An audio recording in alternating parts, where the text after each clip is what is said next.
Artinya begini, jangan sampai orang yang punya otoritas ilmu itu gak ngerti sorof. Gitu. Nanti bahayanya nanti nakis dikira mahmus, mahmus dikira nakis. Itu betapa bahayanya.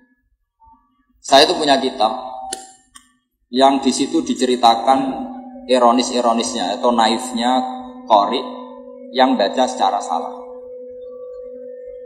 Punya banyak kitab lah tentang di antara materi di sini disebutkan Syekhona Khalil, meskipun cerita istiqdad lil maut, tapi beliau masih sempat mengiropi kalimat-kalimat dalam kitabnya. Kata lajnah, ini untuk mengingatkan bahwa syarat wali itu harus alim. Jadi itu yang saya agak ngeritik lajnah, karena itu cerminan komentarnya lajnah sebetulnya. Kalau Syekhona Khalil sendiri akan membiarkan Allah yaf'alu ma yasha. Jadi Allah boleh mengangkat wali yang tidak alim, itu saya yakin. Tapi di sini lajnah, karena begini ya, ini bukan kritik ya, masukan supaya gak tersinggung. Karena begini ya, kalau dalam ilmu wali itu beda dengan ulama ya. Kalau pikirannya Imam Syafi'i, ulama itu mesti wali, tapi kalau wali tidak mesti ulama. Jadi artinya wali itu boleh lah dari orang yang gak terlalu alim. Tapi di takriran ini, di mukadimah, seakan-akan wali itu harus alim. Kalau menurut saya, ya orang alim itu mesti wali, tapi wali tidak harus alim. Karena kritik saya itu bukan apa-apa, karena kasihan sampean semua nggak mungkin jadi wali gitu. Kalau syaratnya ketat-ketat itu. Jadi ini mewakili suara publik. Karena saya sering rebukan sama Gus Adim, Gus, ini bagus ini, semua mic ingin dipakai ngaji. Jadi cara berpikir positif, jangan kok, wah ngajinya udah profesional, mic-nya gonta-ganti. Tidak, cara berpikir ya semua mic ingin dipakai ngaji gitu. Saya ini itu pengagum Imam Syafi'i. Imam Syafi'i itu orang yang paling saya kagumi, karena kalau ngendikan itu semuanya dibikin gampang. Ya Imam Syafi'i, orang yang tadi nyucap Anda, setelah di luar ngerasani Anda, menghujat Anda itu gimana ya? Ya berarti saya wibawa, di depan saya ada berani gitu. Jadi nanggapinnya itu enteng saja. Itu separuh dari kampung kamu itu benci kamu, gayanya hormat. Ya baguslah kalau benci ya gak akan utang duit gitu. Orang itu kalau neng-nengan itu kan gak akan minta tolong. Kamu pernah diutangi orang yang benci kamu? Tapi kalau teman, wah bahaya sekali itu. Jadi Imam Syafi'i itu enak saja melihat hidup itu gampang saja. Saya teruskan ya, pentingnya alim nahwu ya. Kalau belajar itu cari sisi ekstrimnya. Makanya dalam mukadimah yang saya setuju adalah betapa bahayanya kita kalau punya wali yang tidak alim.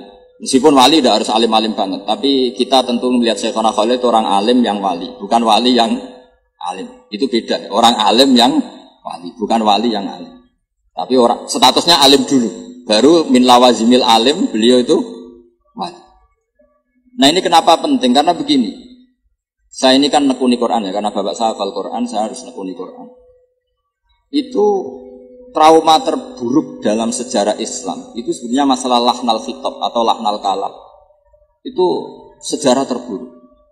Sehingga masyhur awal dikarangnya nahwu karena ada orang Arabi. Ketika ketemu Sayyidina Umar, kila Sayyidina Ali, dia frustasi gitu, tidak akan dapat rahmat dari Allah karena cara baca dia inna wa bari'um minal musyrikina wa rasulih. Dia baca Allah itu tidak punya urusan dengan orang musyrik, juga tidak punya urusan dengan Rasul, karena dia baca dengan jar diatafkan minal musyrikin. Sehingga yang masyhur itu dibenarkan oleh Sayyidina Ali. Kemudian beliau mutus Abdul Aswad Ad-Du'ali untuk ngarang nahwu. Itu kata cerita yang terkenal. Tapi cerita itu sebetulnya agak separuh salah. Mohon lajnah membenarin. Jadi sebagian riwayat itu agak diprovokasi sebetulnya. Abdul Aswad itu orangnya sufi. Sufi wali kumul. Dia disuruh ngarang nahwu enggak mau. Terus si Amir saat itu kila Sayyidina Ali menyuruh orang disuruh salah di depannya. Jadi itu agak-agak drama. Menyuruh orang yang disuruh salah di depan. Ketika salah tadi, kesimpulan tadi inna huwa bari'um minal musyrikin wa rasulih, terus kamu datang ke rumah saya, kamu saya ajarin. Ini bahaya sekali kalau Quran kamu baca model gini. Sehingga terus dikarang bab ataf pas itu. Jadi ada versi dua, yang satu nganggap itu alami, yang satu memang karena Abul Aswad nggak mau ngarang nahwu. Sampai tadi dengan tanda kutip ada drama waqiah, kejadian seperti itu, terus beliau baru ngarang nahwu. Terus kedua, Nabi sendiri zaman Sugeng, ini kenangan saya ngaji Sab'ah. Nabi itu zaman Sugeng sebetulnya beberapa lughat, meskipun ini bukan riwayat yang valid-valid amat. Itu ada orang yang kalau manggil Nabi itu bukan ya Nabi Allah, tapi ya Nabi Allah. Meskipun kesalahan ini bagus. Sehingga Imam Asim mengatakan sebetulnya qiraah bil hamzi itu sah. Karena lafadz Nabi Allah itu bukan mahmus ya, tapi bukan nakis ya, tapi mahmus lam. Saya ulang lagi ya. Jadi sebetulnya kalau kita fair kan naba'a yang ba'u naba'an itu mahmus lam. Karena Nabi itu man naba'a anillah, orang yang menceritakan tentang Allah, maka harusnya ya Nabi Allah. Buktinya fiilnya pakai nabi ibadi, pakai hamzah, nabi ibadi, ceritakan ke hambaku anni anal ghafurur rahim wa nabbihum an dhaifi Ibrahim. Sehingga dalam qiraah Sab'ah kalau Imam Nafi' baca itu wan nabiin, bukan wan nabiin tapi wan, dan itu ngenakkan kita itu begini. Andai kan tidak ada bacaan seperti itu, maka kita akan mengira huzuan itu nakis wawi. Padahal tidak, dia mahmus lam. Buktinya ketika madi haza'ah yaza'u hus'an. Allahu yastahzi'u pakai hamzah. Andai kan tidak ada qiraah Sab'ah, maka orang ngira itu nakis wawi. Dan sampai nyari kamus nganti mati, hidup mati lagi, gak ketemu. Ketemunya itu di mahmus. Sehingga saya suka kalau ada wali atau ulama ngarang nahwu itu suka. Saya termasuk suka baca nahwunya Syekhona Khalil. Dulu ketika saya kecil terkenalnya Syekhona Khalil itu bisa mengalfiyahkan menjadi ilmu hakikat atau menghakikatkan alfiyah. Begitu juga Kiai Jazili Peloso.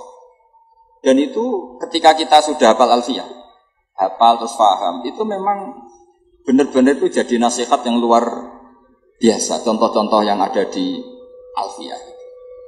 Nah, kenapa itu penting? Karena andai kan tidak ada qiraah Sab'ah, kita itu tidak pernah tahu kalau kufuan itu mahmus lam. Tapi kalau ada yang baca kuf'an atau kufu'an, kan terus enak gitu. Dan Allah tidak ada siapapun yang menyamainya. Makna menyamai itu kan dari kuf'an, bukan kufuan. Karena kalau kufuan kita anggap kayak ghuzwan atau apalah yang kira-kira mirip-mirip nakis wawi. Artinya begini, jangan sampai orang yang punya otoritas ilmu itu gak ngerti sorof, gitu. Nanti bahayanya nanti nakis dikira mahmus, mahmus dikira nakis. Itu betapa bahayanya. Saya itu punya kitab yang di situ diceritakan ironis-ironisnya atau naifnya qori yang baca secara salah. Punya banyak kitab lah tentang itu. Di antaranya adalah ada seorang khotib itu pas khutbah baca ayat wala tangkihul musyrikati hatta yu'min wala amatum mu'minatun khairum min musyrikati walau a'jabatkum. Terus dia masih baca wala tangkihul musyrikina hatta yu'minu, masih baca bi fathit ta. Sehingga maknanya menjadi begini. Wala tangkihulan ojo nekai sira kabeh para lelaki ojo nekai al-musyrikin ing lanangan-lanangan musyrik. Jadi semua yang Arabi itu bilang, kebetulan si pinggirnya Arabi tadi ulama. Kalau enggak jadi masalah besar. Apa betul itu Quran? Kalau Quran seperti itu hebatnya di mana? Karena berarti kan maknanya, wahai para lelaki muslim jangan menikahi lelaki musyrik. Terus kata si ulama tadi, enggak itu enggak Quran, itu kelirunya khotib gitu. Itu khotibnya yang nggak pernah ngaji ya. Terus yang benar gimana Pak ulama? Yang benar itu yang ayat kedua atau alinea kedua itu bidomita wala tungkihul musyrikin. Artinya maknanya wala tungkihul lan ojo nekahno sira kabeh ayyuhal auliya aibanatikum, tentu maf'ul bihnya dibuang, putri-putri kalian semua, atau mauliyatakum ya kalau pakai umum yang Anda waleni, kamu jangan pernah menikahkan perempuan yang kamu waleni dengan lelaki musyrik. Dan kita betapa fatalnya ketika tak yang kedua kamu baca fathah. Itu kualitas balaghahnya hilang, kualitas maknanya hilang, macam-macamnya hilang. Hanya kesalahan dalam membaca tak bil fathi, bukan bid. Karena kalau bidomi jelas dari angkaha yungkihu ingkahan, berarti khitabun lil auliya. Wala tungkihu ayyuhal auliya. Banatikum ing anak-anak wedon sira kabeh, aja mbok nikahno anakmu wedok al musyrikin ing lanangan musyrik. Itu terus clear. Artinya gini, kita misalnya punya guru terkenal wali, sudah dicucupi orang banyak, terus nahwunya salah. Itu Jibril mesti bingung. Ini Quran saya kok jadi gini, itu gimana itu? Kan kecewa kan, nurunkan dengan afshahil lughat, dengan kelas terbaik, kemudian dibaca dengan secara salah. Fatalnya lagi kalau salah digowirit mandi, lebih parah lagi. Karena nanti yang baca benar nggak berani karena takut nggak mandi. Makanya saya senang kalau ada ulama kayak Syekhona Khalil terkenal wali tapi juga terkenal an-nahwi. Saya dulu ngaji Mbah Mun itu Jamul Jami' loh, kitab yang bulatnya Masya Allah. Senang saya ngaji ulama yang kitab-kitab nahwu yang bulat-bulat. Mbah Mun itu sampai sepuh ya baca Ibnu Aqil sampai sepuh. Itu memang seakan-akan jadi peringatan bahwa syaratnya ulama yang jadi wali, bukan wali yang menjadi ulama. Itu memang harus mutabakhir bil lughatil arabiyyah atau bil lisanil arabi. Kalau istilahnya Quran bil lisanil arabi. Wa innahu latanzilu rabbil alamin nazala bihi ruhul amin ala qalbika litakuna minal mundzirin bil lisanin arabiyyin. Jadi kalau ini di kitab Istidadul Maut maupun Taqriratu Syekhina Khalil itu tetap harus dianalisis sebagai tadi. Jadi ngaji nahwu itu adalah dimulai karena cari ekstrimnya, termasuk mahdhuf. Mahdhuf itu harus dipelajari. Di sini saya juga baca banyak tentang mahdhuf. Meskipun beliau tidak menyontohkan yang ekstrim, tapi kalau saya suka nyontohkan yang ekstrim. Misalnya begini, sampean yakin Fatihah itu kalamu apa enggak? Kalamu kan? Coba kalau tanpa mahdhuf, Allah ngendikan pada Nabi Muhammad, iya karena budu. Muhammad, kepadamu kami menyembah, coba. Berarti Allah menyembah Nabi Muhammad. Betapa bahayanya kalau kita agak ngerti nahwu, bahwa dalam sekian lafaz kadang ada mahdzuf, ada muqaddar. Maka semua tafsir mesti mengingatkan wa yuqaddaru qabla qaulihi ta'ala iyyaka na'budu qulu. Karena itu satu-satunya cara.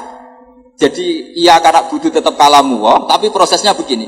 Muhammad, mulai sekarang kamu bilang iyyaka na'budu. Terus Nabi menirukan iyyaka na'budu. Jadi hadal kalam tarbiyatun minallah, tapi untuk dilafatkan Kanjeng Nabi, bukan Allah melafatkan itu kepada Kanjeng Nabi. Itu kalau nggak ngerti nahwu maka ya karena butuh. Oh ya karena butuh kalamu wah, berarti qaulullah lin Nabi. Terus kamu bayangkan Allah ngendikan kepada Nabi, iya butuh. Fatal gak itu? Fatal. Makanya dibutuhkan kecakapan ahli nahwu yang mengharuskan. Ya sama lagi, yang mengharuskan itu diberi takdiran, yaitu qulu iya karena. Itu ibarat saya punya anak terus saya bilang, "Jong katakan jenengan bapak kula. Anda bapak saya." Kan tentu anak saya tak bilangin, "Kamu bapak saya, jenengan bapak saya." Berarti anak saya terus menirukan jenengan bapak saya. Tanpa ditakdirkan itu berarti tahakkum menghukumi anak itu bapak saya, kan kacau. Itu ahli nahwu yang termasuk contoh terakhir betapa pentingnya nahwu atau balaghah atau apa saja. Di balaghah misalnya diajarkan mawadi'ul fasli wal wasli. Di antara mawadi'ul fasli adalah dua kalimat yang qailnya berbeda harus difasal. Kemudian fasal ini oleh ulama tajwid disebut waqaf, ada yang menyebut taktek, ada yang menyebut saktah. Itu urusan ulama tajwid. Tapi kita mengikuti itu yang disebut saktah. Kenapa itu penting? Malah penting sekali karena tanpa itu tidak bisa. Misalnya alhamdulillahilladzi anzala ala 'abdil kitaba wa lam yaj'al lahu iwaja. Coba kalau tanpa saktah wa lam yaj'alan ora gawe sapa Allah lahu ing Quran, ora digawe iwajan, ora digawe bengkok, qayyiman ora digawe jejeg. Jadi Quran ya agak jejeg agak bengkok. Itu kan fatal sekali. Karena takut makna seperti itu, maka tidak boleh tasallutul amil, yaitu walam yaj'al ke lafadz iwaja. Tapi ini satu mafhum. Jadi maknanya walam yaj'alahu iwaja, Allah tidak bikin Quran itu bengkok. Terus sabta, maknanya agak bengkok itu apa? Qayyimah. Nah, dengan fasal ini maka lafaz ini dimaknani secara kesimpulan, bukan ada tasallutul amil walam yaj'al mengamalkan ke qayyiman. Kalau itu berarti bahaya, berarti walam yaj'allahu qayyiman. Oh, itu bisa kafir. Jadi artinya gini, andaikan kita punya guru terkenal wali keramat, terus baca walam yaj'allahu qayyiman, terus kita curiga ini wali model apa kok nyifati Quran seperti itu kan itu. Harus digredel itu kewaliannya. Artinya apa? Dengan Syekhona Khalil bisa ngarang kitab nahwu seperti ini, Manzumah Nuzhati Thullab ini mentakriri. Itu menurut saya itu garansi yang kesekian, garansi yang otoritatif bahwa beliau wali betul. Karena memang syaratnya wali itu harus menyelamatkan naskah. Karena agama ini dibawa oleh Quran dan hadis, semuanya berbentuk naskah. Kita bisa membayangkan kalau ulamanya atau walinya saja membaca naskah itu secara apa? Maka dalam guyonan-guyonan ulama dulu sampai ada masyhur itu guyonan itu. Cuma ini nggak ada riwayatnya, hanya guyonan. Ada orang mati gara-gara titik. Gurunya itu memijazahkan habbatun sauda dawaun mingkul ya Pak. Ya, artinya jintan hitam itu obat dari segala penyakit. Muridnya itu naskahnya tuh hayatun sauda, ular hitam. Karena kalau habba itu bebijian, kalau hayah itu ular hitam itu kan artinya kobra. Dicari, dipatok, terus takobal wa minkum takobal ya karim. Itu gara-gara salah naskah, tapi yu'addi ilal maut itu gara-gara apa? Sehingga saya mohon sama ini lajnah, kalau meneliti satu ilmu itu cari sisi ekstrimnya. Nanti kelihatan betapa pentingnya nahwu, pentingnya soroh, pentingnya nahwu yang detail. Ya nahwu yang detail kayak tadi yang sampai mahdzuf tadi. Makanya semua tafsir sama lihat itu mesti sebelum ia kena butuh wa yuqaddaru qabla qauli ta'ala ia kena butuh qulu. Karena tanpa itu kamu bayangkan hadza kalamullah li nabi.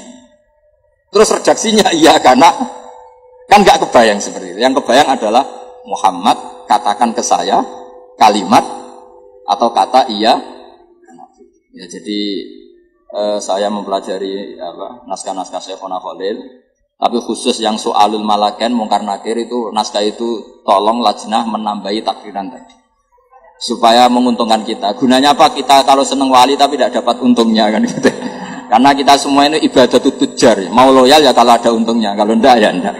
Ya saya kira demikian. Assalamualaikum warahmatullahi wabarakatuh.